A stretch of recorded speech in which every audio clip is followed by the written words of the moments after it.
What Tish James, and again, we're still getting the details, but if it's related to this mortgage issue, I mean, this is something that everyone in America, or many people at least, if you're lucky enough to be able to buy a house in America, you deal with this, right? The federal government doesn't go after all of these people for doing this. Is she trying to say every homeowner commits fraud?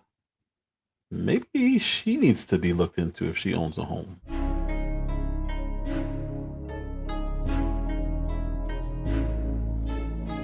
Hello, I'm O Speaks. If you're new here, please like, subscribe, share. Letitia James has been indicted. She's on this kick where she's accusing Donald Trump of politicizing the Justice Department, which is very, very odd. So I'm going to play some hypocrisies of Letitia James, and we can see and break down what's really going on here. No matter how rich, powerful, or politically connected you are, everyone must play by the same rules. This is nothing more than a continuation of the president's desperate weaponization of our justice system. He is forcing federal law enforcement agencies to do his bidding, all because I did my job as the New York State Attorney General. I will be shining a bright light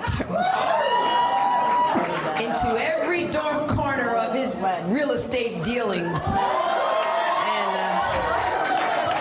And every dealing, demanding truthfulness at every turn. These charges are baseless, and the president's own public statements make clear that his only goal is political retribution at any cost. Please sue him for us. Oh, we're going to definitely sue him. We're going to be a real pain in the president. So obviously, I'm showing some hypocrisies. It is very interesting that she thinks that what she's doing and what she did was perfectly fine. And what Trump is doing is somehow an affront to justice. She's delusional, and she literally ran on taking the president down. You've seen her earlier say that she was going to investigate every aspect of Donald Trump's life. Well, that's not your job. Your job is to prosecute crimes, not to go looking and combing through somebody's life for crimes. So, lady, you actually committed a crime, and now you're going to have to deal with that. The president's actions are a grave violation of our constitutional order and have drawn sharp criticism from members of both parties. His decision to fire a United States attorney who refused to bring charges against me and replace them with someone who is blindly loyal not to the law, but to the president. Stand up and enforce the rule of law. The president of these United States is not above the law. Is antithetical to the bedrock principles of our country. So you're above the law, but the president of the United States is not. You can look into his entire life, but they can't bring you up on charges for something you did publicly. Okay. This is the time for leaders on both sides of the aisle to speak out against this blatant perversion of our system of justice. I will never be afraid to challenge this illegitimate president. He should be charged with obstructing justice. I believe that the president of these United States can be indicted for criminal offenses. It's interesting watching her talking about justice and then calling the president of the United States illegitimate, as if that's her role as an AG of New York. Obviously throwing out political jabs to the president. Like, this is everything you've done your entire career is based on political targeted attacks. I stand strongly behind my office's litigation against the Trump Organization. We conducted a 2-year investigation based on the facts and evidence, not politics. NBC News has exclusively learned that the newly elected incoming New York Attorney General plans to launch some sweeping investigations into President Trump, into his family. Letitia James tells NBC News, quote, "We will use every area of the law to investigate President Trump and his business transactions and that of his family as well." She plans to look into the following: Donald Trump's real estate holdings in New York, that June 2016 Trump Tower meeting with a Russian official, any government subsidies that Donald Trump received, whether he's in violation of the Emoluments Clause, the Trump Foundation. Judges have upheld the trial court's finding that Donald Trump, his company, and his two sons are liable for fraud. So she combed through his entire life and his entire family's lives as if that's her job. Her job is to pick cases that they can win and that have enough evidence. She essentially committed an FBI investigation against a sitting president of the United States and all of his family members. That's insane. That's clearly targeting. So I don't know what she's talking about. I'm a proud woman of faith. And I know that faith and fear cannot share the same space. And so today, I'm not fearful. I'm fearless. And as my faith teaches me, no weapon formed against me shall prosper.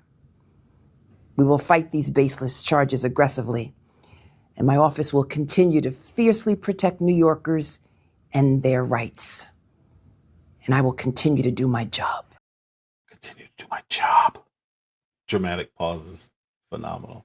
So what did she do? What is she being accused of doing? What has she been indicted for? To Attorney General Pam Bondi, Director Bill Pulte says James appears to have falsified records in order to meet certain lending requirements and receive favorable loan terms. He cited a property in Virginia that she's allegedly claimed as her principal residence and a property in New York that she claimed as a 4-unit structure instead of the required, instead of a 5, which Pulte says means she was able to get a different type. Trump did acknowledge that there could have been a mistake on his financial statement when it came to the value of his Trump Tower apartment, but he said that's why his statements included disclaimer clauses. Quote, there's a disclaimer clause where you don't have to get sued by the Attorney General of New York. Is that in any way a legitimate defense? No, and the judge already found it wasn't. The judge said, listen, you just can't offer miscalculating or wrong and misleading and fraudulent information and then say, wait, just kidding, do your own due diligence here. You have to be able to rely on what's actually being said. So the judge already resolved that issue. Now, what he's trying to do, though, is suggest, and you can't have both worlds, Jake.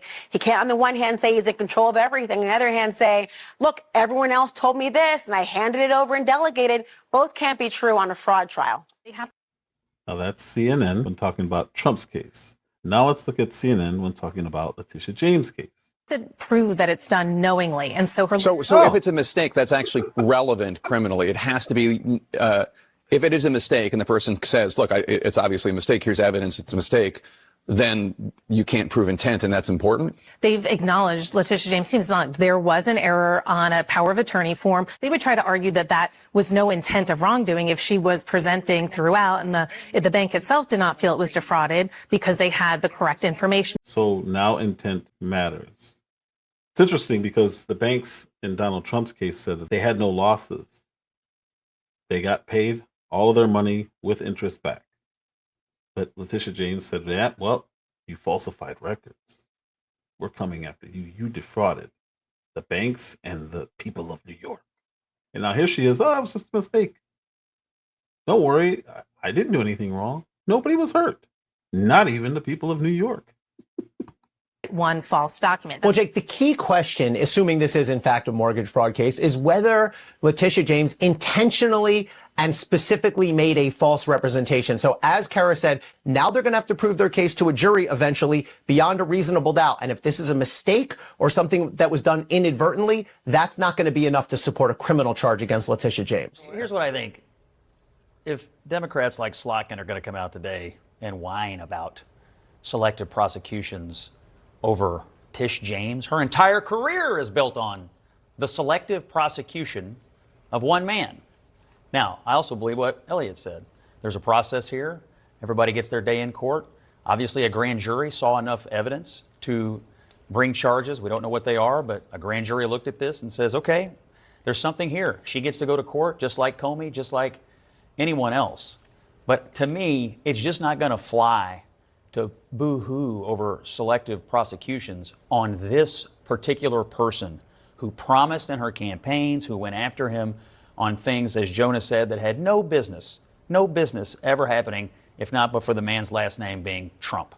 So I'm not going to. How is that not a two wrongs make a right argument? I'm not saying it's right or wrong. I'm saying she gets her day in court. I'm saying a grand jury saw enough evidence to bring charges, and I'm saying she gets to go to court and tell her side of the story, and then we'll see what happens. But I'm just arguing the political debating issue here. Democrats are going to say, this is the first time we've ever had somebody go down the road of selective prosecutions on her. Yeah. Give me a break. No, I agree with that.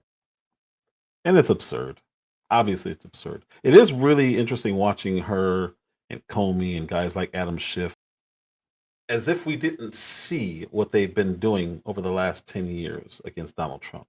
It's like they think if they cover their eyes, we can't see them because they can't see us.